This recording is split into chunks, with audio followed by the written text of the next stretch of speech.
مزید Islamic videos کے لیے ہمارے چینل حقیقت اسلام کو سبسکرائب کریں۔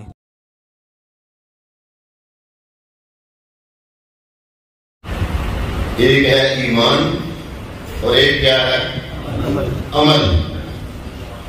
ایمان بھی ضروری ہے اور عمل بھی ضروری ہے۔ یہ دونوں ایک دوسرے کی ضد نہیں ہے۔ اچھے اخلاق اپنانا، نبی کی سنت اپنانا، سیرت طیبہ کو اپنانا اور حضور کا ذکر کرنا، میلاد کی محفل کرنا، یہ آپس میں کوئی ضد نہیں ہے۔ یہ دونوں عنوانات ساتھ ساتھ چلنے والے ہیں۔ ایک ہے ایمان اور ایک ہے عمل۔ اگر انتہائی اچھے عمل کیے جائیں اور ایمان نہ ہو تو عمل فائدہ دے گا؟ بولیے۔ اور اگر ایمان ہو عمل کم ہو، بخشش کی امید ہے؟ بولیے۔ ہے۔ اگر ایمان ہے، اس لیے کہ اعمال پر بخشش کا دار و مدار نہیں ہے۔ اعمال ضروری ہیں لیکن بخشش کا دار و مدار عمل پر نہیں ہے، ایمان پر ہے۔ بخشش کا دار و مدار کس چیز پر ہے؟ ایمان ہے۔ دونوں ضروری، ایک ہے ایمان، ایک ہے عمل۔ میں نے آج آپ کو یہ بات سمجھانی ہے، ایک ہے ایمان، ایک ہے عمل۔ اگر انسان کے اچھے اعمال ہو جائیں، غریبوں کی پرورش کرنے والا ہو، فلاح و بہبود کی تنظیموں کو چلانے والا ہو اور معاشرے کے لیے بڑے اچھے کام کرنے والا ہو، لیکن ایمان نصیب نہ ہو، وہ مسلمان نہ ہو، کسی اور مذہب سے تعلق رکھنے والا ہو، تو اس کے اچھے اعمال کا صلہ اور بدلہ اللہ رب العالمین اسے دنیا میں دے دے گا، آخرت میں اس بندے کا کوئی حصہ نہیں ہوگا۔ لیکن اگر دوسری صورت میں ایمان مل گیا اور عمل کم بھی ہوئے، میرا یہ جملہ کوئی عمل میں سستی پیدا کرنے کے لیے نہیں ہے، بلکہ ایمان کی اہمیت کو جتلانے کے لیے ہے۔ حضرات محترم، جب ایمان معلوم گے تو جنت میں درجات مزید بلند سے بلند ہوتے جائیں گے۔ عمل فضول نہیں ہے، لیکن بخشش کا دار و مدار عمل پہ نہیں ہے بلکہ کس پہ ہے؟ ایمان پہ۔ اب دوسرا سوال پیدا ہوتا ہے، ایک ہے جناب ایمان، ایک ہے عمل۔ عمل بھی ضروری، ایمان بھی ضروری۔ ایمان کے بغیر اچھے اعمال فائدہ دے نہیں سکیں گے۔ قیامت کے دن دنیا میں رب العزت بدلہ دے دے گا اچھے عمل کا، قیامت کے لیے کوئی حصہ نہیں ہے۔ لیکن اگر اعمال پورے ہوئے، ایمان ہوا، ایمان موجود ہوا، تو بخشش کا دار و مدار ایمان پر ہے۔ اب میرا اگلا سوال یہ ہے کہ ایمان کس کا نام ہے؟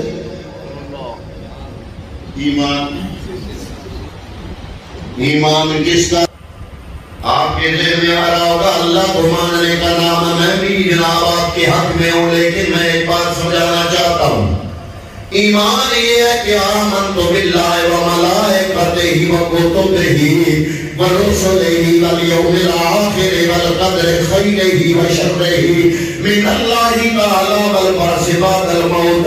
ان چیزوں پر یقین رکھنا ایمان ہے۔ بندہ پڑھے، بندہ کہے، بندہ یہ یقین رکھے آمن تو باللہ، میں ایمان لایا اللہ پر، وملائکتہ اس کے فرشتوں پر، وکتبہ اس کی کتابوں پر، والرسل اس کے رسولوں پر، وکتب اس کی کتابوں پر، والیوم الآخر قیامت کے دن پر، والقدر خیرہ وشرہ من اللہ تعالی تقدیر کا اچھا اور برا ہونا اللہ کی طرف سے ہے، والبعث بعد الموت اور مرنے کے بعد دوبارہ اٹھنا ہے، ان چیزوں کو ماننے کا نام آپ کہو گے ایمان ہے۔ لیکن میں آپ سے پھر سوال کروں گا کہ کس نے دیکھا اللہ کو؟ آپ میں سے کسی نے اللہ کو دیکھا؟ نہیں۔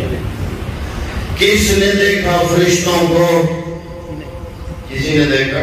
نہیں۔ فرشتوں کو دیکھا؟ نہیں۔ آمنت باللہ وملائکتہ وکتبہ پچھلی کتابوں کو، قرآن تو دیکھا، ساری کتابوں کو نہیں دیکھا، والرسل رسولوں کو نہیں دیکھا، والیوم الآخر قیامت کے دن کو نہیں دیکھا، والقدر خیرہ وشرہ من اللہ تعالی تقدیر کو آنکھوں سے کسی نے نہیں دیکھا، قبر میں گیا قبر کی حالات کو کسی نے نہیں دیکھا، عذاب کو سمار کو قبر کے اندر حالات کو برزخ کو برزخی حالات کو کسی نے آنکھوں سے نہیں دیکھا، لیکن ان سب کو اگر ماننے کا نام ایمان ہے تو ان کو مانا کس بیس پہ جائے گا، کس بنیاد پہ مانا جائے گا؟ ہم میں سے نہ تو کسی نے اللہ کو دیکھا، نہ کسی نے رسولوں کو دیکھا، نہ کسی نے ملائکہ کو دیکھا، نہ کسی نے جناب قبر کے حالات کو دیکھا، نہ کسی نے آخرت کو دیکھا۔ حضرات محترم یا الہ العالمین، ہم سارے تو جسے سوال کرتے ہیں یا اللہ ہم نے تو دیکھا نہیں، پھر بھی کہتے ہو ایمان لاؤ۔ فرمایا ایمان ہے ہی اس چیز کا نام کہ بن دیکھے ان سب پر ایمان لاؤ۔ یا الہ العالمین، پھر بھی اللہ کو ماننے کے لیے کوئی مضبوط ایسا وسیلہ جس پر ایمان متزلزل نہ ہو کو کیا ہے؟ حضرات محترم، یہی وجہ ہے کہ مصطفیٰ کریم صلی اللہ علیہ وسلم جب اللہ کے حکم سے مکے کی پہاڑی کی چوٹی پر آئے، کپڑا ہلایا، سارے مکے والے سردار روٹین کے مطابق اکٹھے ہو گئے، جس کو کوئی مسئلہ بنتا تھا وہ پہاڑی پہ چڑھ کے کپڑا ہلاتا، سارے پنچایت والے سارے سردار مکے کے اندر جن کی گل بات تھی وہ سارے اکٹھے ہو جاتے، پوچھتے کہ تمہیں کیا مسئلہ ہے؟ آقا انعامدار نے کپڑا ہلایا، سارے لوگ آ گئے، حضور نبی کریم نے سوال کیا، اب میری بات کی طرف ذرا توجہ فرمانا، ایمان کس چیز کا نام ہے؟ میں یہ بات بیان کر رہا ہوں۔ حضور نبی کریم صلی اللہ علیہ وسلم نے ارشاد فرمایا، اے لوگوں اگر میں تمہیں کہوں کہ اس پہاڑ کی اوٹ سے ایک لشکر آ رہا ہے جو تم پر حملہ آور ہو جائے گا تو کیا تم میری بات کو مان لو گے یا نہیں؟ سوال سادہ ہے، آپ نے پڑھا ہے اردو کی کتابوں میں سکول کی، واقعہ سب کو پتا ہے، میں اس میں سے ایک نقطہ نکالنا چاہتا ہوں۔ اب مصطفیٰ کریم کو رب نے حکم دیا، اے محبوب میرا پیغام سناؤ، میرا ایک ہونا ان کو بتاؤ۔ اب نبی اللہ کا بتانے کے لیے آ رہے ہیں، الٹا سوال کر رہے ہیں، اے مکے والو اگر میں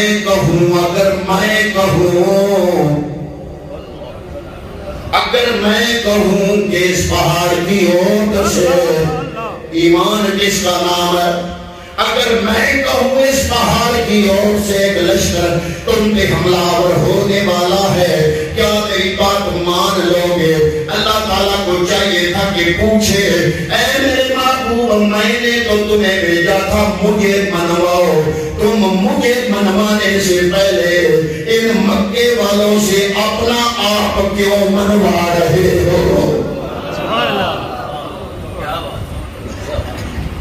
اے محبوب میں نے تو تمہیں بھیجا تھا میرا پیغام سناؤ، لیکن دیا. کیوں؟ اس لیے وہ جانتا ہے کہ ایک ہوتا ہے خبر, ایک ہوتا ہے مخبر. مخبر پر اعتماد ہوگا تو خبر پہ اعتماد ہوگا. اللہ کو دیکھا نہیں, اللہ کو سنا نہیں, اللہ نظر آیا نہیں. اللہ اتنی بڑی ذات ہے, اتنے سارے خداؤں کی نفی کر کے اس کا اثبات کرنا آسان نہیں ہے. چاہیے تھا خبر دینے والا ایسا ہو جس پہ اعتماد متزلزل نہ ہو. اگر کسی نے موت کو دیکھا نہیں, یقین کرنے کے لیے چاہیے تھا مخبر صادق ہو, ایسا صادق ہو کہ جھوٹ کا احتمال بھی نہ ہو. جب فرشتوں کو دیکھا نہیں مان گئے, چاہیے تھا کہ مخبر سچا ہو. ساری بات آگے پڑتی ہے کس پہ؟ مخبر پہ. کس پہ پڑتی ہے؟ مخبر پہ پڑتی ہے. اس لیے پیغمبر اکرم نے اللہ کو منوانے سے پہلے مکے والوں سے پوچھا, میں کہوں کہ پہاڑ کی اور سے ایک لشکر آ رہا ہے, تم پہ حملہ آور ہونے والا ہے, کیا میری بات مان لو گے؟ انہوں نے کہا بالکل مان لیں گے. آپ نے پوچھا تم نے تو وہ لشکر دیکھا نہیں, تمہیں تو پتا نہیں, اتنی جلدی کیسے مان لو گے؟ مکے والوں نے کہا اس لیے کہ جو بتا رہا ہے وہ اس نے ہم نے پوری زندگی گزاری, ساری زندگی میں اس نے ایک جھوٹ بھی نہیں بولا. اس نے ایک جھوٹ بھی. اب مکے والوں کو پیغمبر سبق دے رہا ہے, اللہ کو ماننے سے پہلے محمد کو مانو. ایمان اللہ کو ماننے کا نام نہیں, ایمان محمد مصطفیٰ کو ماننے کا نام ہے. آپ نے اگر اللہ کو مانا تو اس لیے کہ مخبر صادق ہے, آپ نے اگر قیامت کو مانا تو اس لیے کہ مخبر صادق ہے, آپ نے اگر فرشتوں کو مانا تو اس لیے کہ مخبر صادق ہے, آپ نے اگر برزخی حالات قبر کے اندر حالات اور دوبارہ اٹھنے کو مانا اس لیے مانا کہ مخبر صادق ہے. تو پتا چلا کہ اللہ کو ماننے کے لیے جس بندے کی, جس ہستی کی خبر پہ آپ کو یقین تھا, خبر دینے والے کو پہلے مانا, اللہ کو بعد میں مانا. اللہ کو غلبہ ہو رہا ہے. بخاری شریف کی روایت پیش کرنے لگا ہوں, ٹائم نہیں ہے اتنا, صرف ترجمہ پیش کروں گا. غزوے میں جنگ ہو رہی ہے, دو شامل ہے, دشمن جنگ لڑ رہا ہے, دشمن صفوں میں ہے. دشمن کے لشکر میں ایک کافر آدمی اچانک گھوڑے پہ سوار ہے, اچانک اس کا سامنا میرے نبی کے سامنے آ گیا. جنگ میں ادھر اسلامی لشکر میں مصطفیٰ کریم, ادھر کفار کا لشکر سامنے. یہ بندہ جو گھوڑے پہ سوار تھا اس کا سامنا کملی والے سے ہو گیا. گھوڑے کو ایڑ لگا کے حضور کے قریب آیا, قریب آ کے پوچھتا ہے, اے محمد میں آپ سے سوال کر سکتا ہوں؟ فرمایا کرو. کیونکہ دشمن تھا, جنگ لگ رہا تھا مسلمانوں کے خلاف, اسلام کے خلاف جنگ لگ رہا ہے. گھوڑے پہ سوار ہے, گھوڑے کو قریب کیا, کملی والے سے پوچھا, اے محمد اگر میں تیرا دین مان لوں تو تم مجھے کس چیز کی ضمانت دو گے؟ اب اس کے سوال, یہ بخاری شریف کی روایت ہے, اس کتاب الجہاد, اس کے سوال سے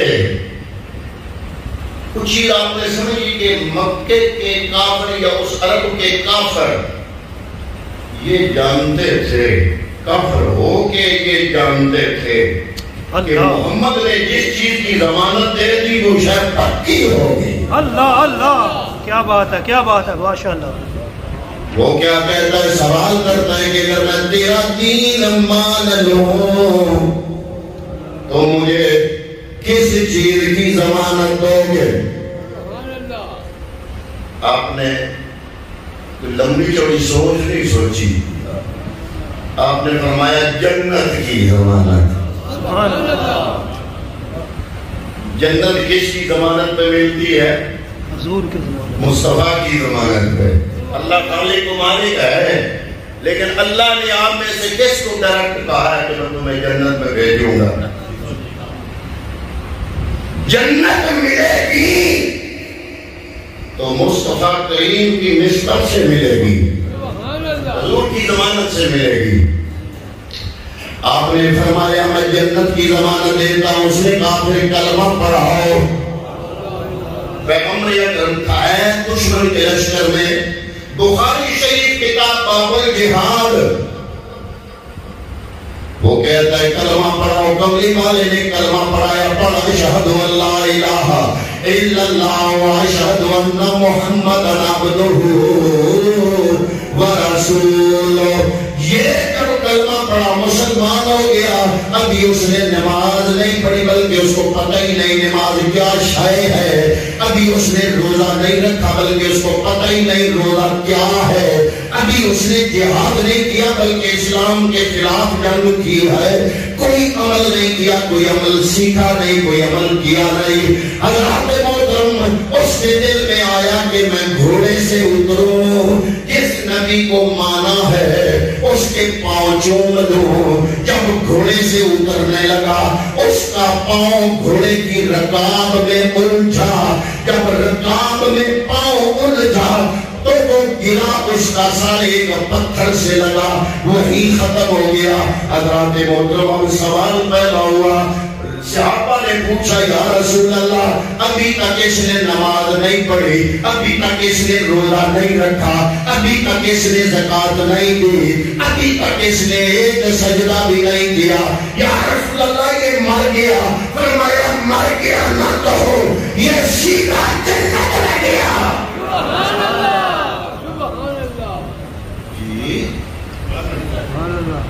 نماز میں سارا اسلام نہیں ہے، نماز اسلام میں ہے۔